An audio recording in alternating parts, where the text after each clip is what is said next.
In this tutorial, I'm going to show you how to put a line through text here in Canva. Now, this is actually extremely easy to do, and they do have a feature for this, otherwise known as a strike through.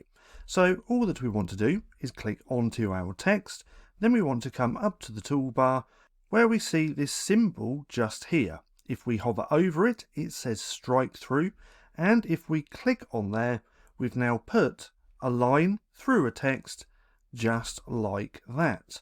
Now, if we don't want this strike through anymore, all that we have to do is click onto the text again, click onto the little symbol, and it's gone just like that.